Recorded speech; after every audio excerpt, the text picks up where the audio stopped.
Alam niyo po, isa sa mga detraumatization o ika nga pagtanggal sa epekto ng isang matinding karanasan katulad lamang nitong Yolanda ay ang pagtingin o pagtunghay sa mga magagandang bagay katulad lamang ng sining.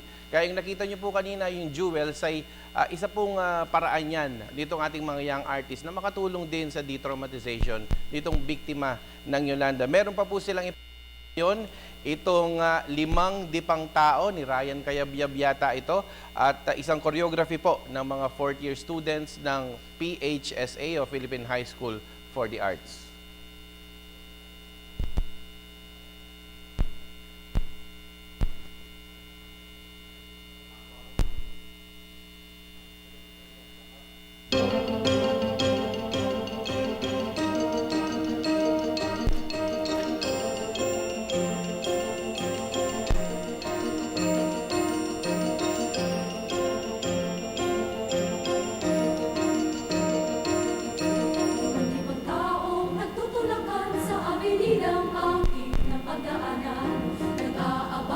Masasakyan patungo kung saan di ko malaman. Sa aking hindi sinasakyan mayroong natanaw na Balik.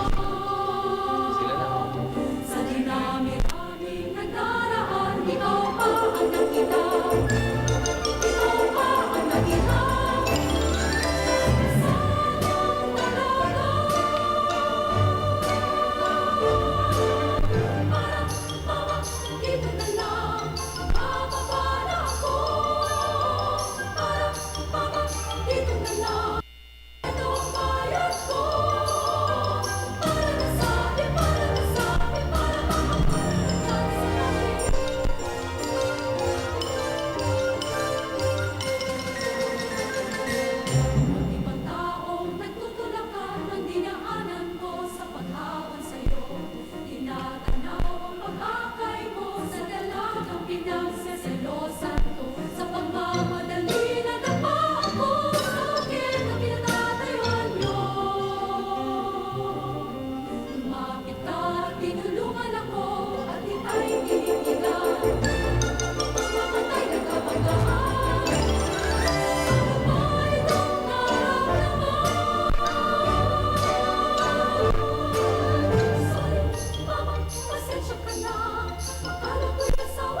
Ang performance ng Philippine High School for the Arts na choreography na ginawa ng mga fourth-year students ng PHSA at musikang original ni Professor Ryan Cayabyab. Patuloy pa rin po ang pagbuhos ng invitation para sa donation at ganoon din, ito namang grupo naman po nitong Order of the Knights of Rizal na meron po tayong invitation din naman para sa kanilang mga inihinging mga donations na iniipon nila at ganoon din ang kanilang mga miyembro worldwide ay magbibigay ng kanilang mga donations in cash and in kind.